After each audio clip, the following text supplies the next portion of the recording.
Greetings and welcome to the Halloween edition of the Sliders Review. Alright, let's address the elephant in the room. I know it's not Halloween. Alright, that's long past. But when it came to my Halloween videos, I ran out of time and I couldn't upload everything I wanted to. So that's why I'm uploading them past Halloween. But if you stop and look at it like this, at some point in time, it's gonna be Halloween time again, October. So somebody eventually will stumble upon my videos and watch it around Halloween time. So yeah, and I'm here today to talk to you about Halloween 2, the 1981 movie. So, the first Halloween movie came out in 1978, and from 78 to 81, there's been about 100 different slasher movies that came out in this period.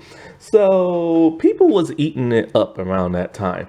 And people was getting a little too oversaturated with slasher movies, but the studio wanted, like, I think it was what, Universal or something like that, wanted another Halloween movie. But John Carpenter's all like, man, I don't want to make another Halloween movie. That's why I ended it with him getting shot at the first movie and stuff.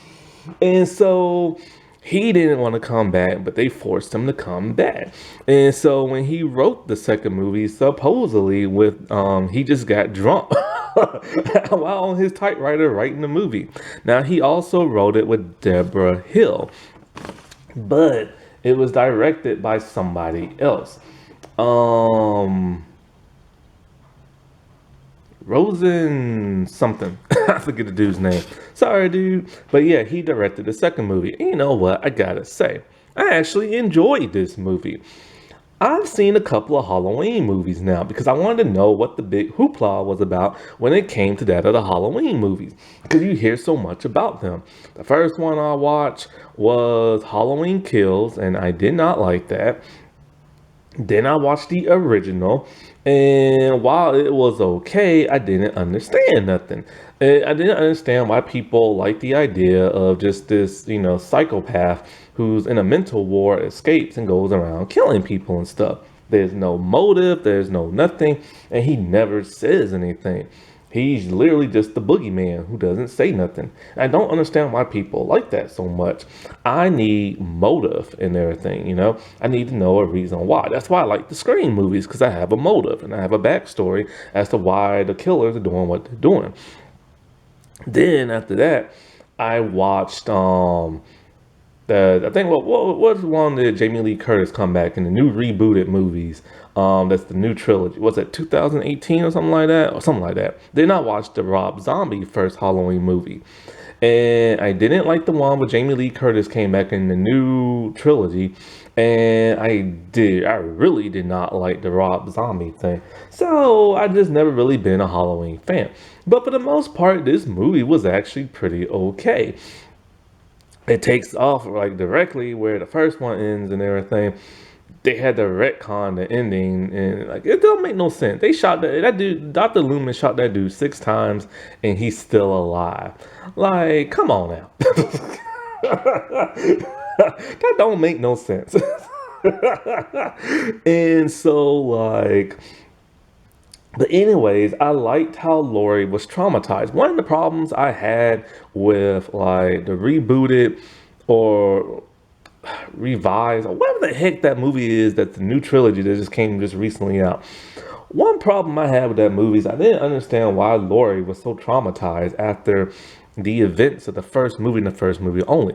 Why? Because the new trilogy retcons everything that came after the first movie. So that means this movie is completely retcon and everything. But originally it wasn't like that. Originally this movie was the sequel to that of the one with Laurie's little daughter and the ones with the H2O and all that other stuff that came out in the 90s. And so like I never understood why she was so traumatized, why her home's a fortress, all because of this one event. And I said this before when I reviewed that movie. If they would have kept the second movie intact, then I would have totally understood why Laurie is the way she is at her old age and stuff. Why her house is a fortress, why she has like tons of guns and everything. And I totally would have understood that if they would have kept this movie intact, and they should have kept this movie intact. But they didn't want Michael and Laurie being related to each other. But I actually like that aspect and stuff. It kind of gives him a motivation to why he wants to kill her so bad. Because why her? Why does he always go after her? Like, you know what I'm saying? And so this gives reason. Like it reminds me of The Alienist. I reviewed that a long time ago. Go watch that and go watch this show. And in the first season, we have a killer who's going after Molly boys and Molly boys only. And so they have cops and they have psychiatrists investigating this. And so they're all theorizing. And as they're theorizing, getting clues, they're going from here, they're going to there. And we're learning stuff and we're putting the pieces together along with the cops and the analysts and stuff. And so it's like, okay, this must be the motive, right? No, actually, when they find the killer and they kill his behind before he dies, either he tells them he just doesn't have a reason why he kills, he just does it, or he dies without them knowing. And so it kind of left me feeling kind of empty, kind of like, well, why the heck did he go after Molly boys and Molly boys only if there was no real reason for it and stuff? And all the clues that was given made it seem logical as to why he went after them.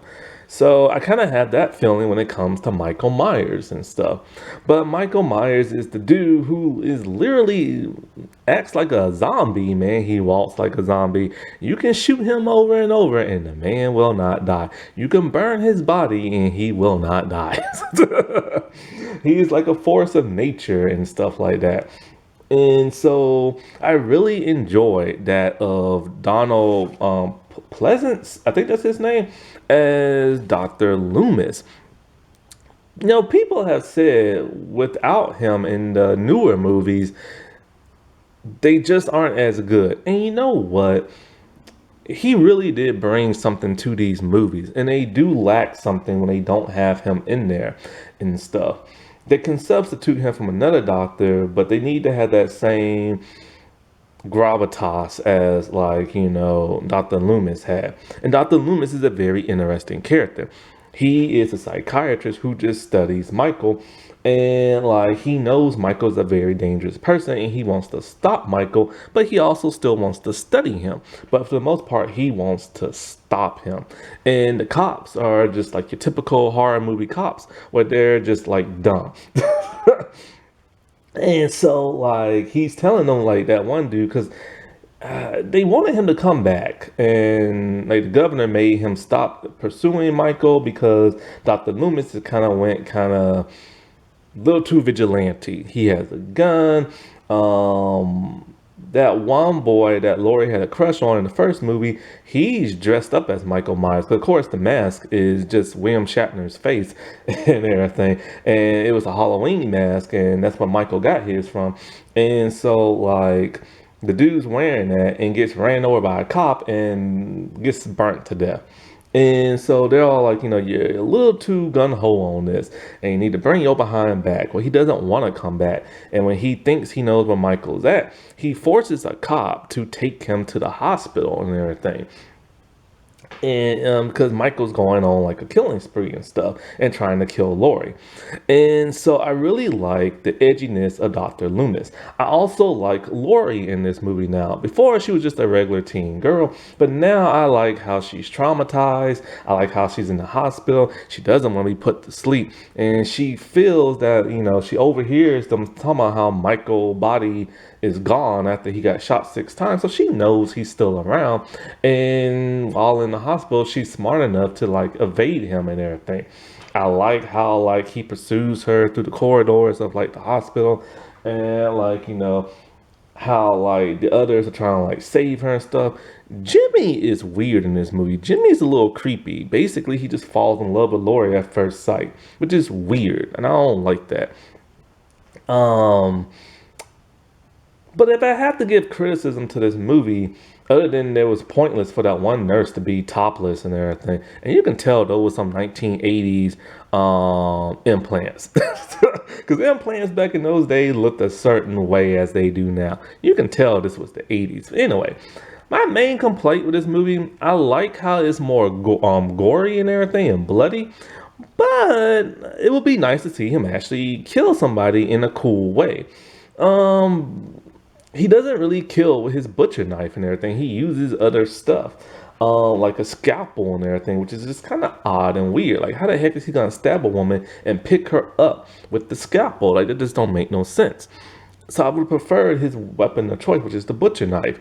But burning that one lady's face, that was kind of cool. But other ways, he was just killing people in a weird horror movie fashion, injecting stuff in their eye and just all kind of weird stuff. Then there's tons of people who die off screen, and I hate that about this franchise. I want to actually see these people get it. That's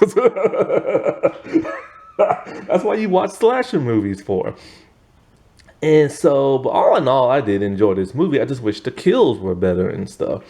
And, of course, it ends with Dr. Loomis sacrificing himself and blowing him and Michael up, only for Michael to walk in a blaze of glory until he dies and everything. And his face just like burns and he dies, and Laurie just goes off in the ambulance, knowing that this is all over until it gets retconned. The third movie is about Season of the Witch. I don't know what that's about. People didn't like that back then, but from what I heard, people like it now.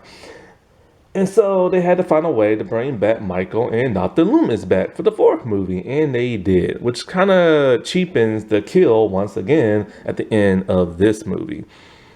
And you have to give it up to Jamie Lee Curtis, who proves that she's more than just a nepo baby. She can actually act and everything, and she can actually carry her own like movie and presence and stuff. I wish she didn't have to wear that ugly wig in this movie, but for whatever reason, Jamie Lee Curtis just likes short hair. But she did a phenomenal job in like this movie. And it's weird when it comes to her in this franchise because she left and didn't show back up until H2O. Rumor has it she just didn't want to be a part of this no more because she was moving on to bigger, better things. And then she comes back to H2O. But then when they did the other, I think it was a Resurrection or something like that, she didn't want to be a part of that. So they agreed to kill off very early. And so then they bring her back many years later for the rebooted like series and stuff. And it's just like, do you want to be part of this or do you not? That wasn't that spooky. All right, well, I shall talk to y'all later. Bye.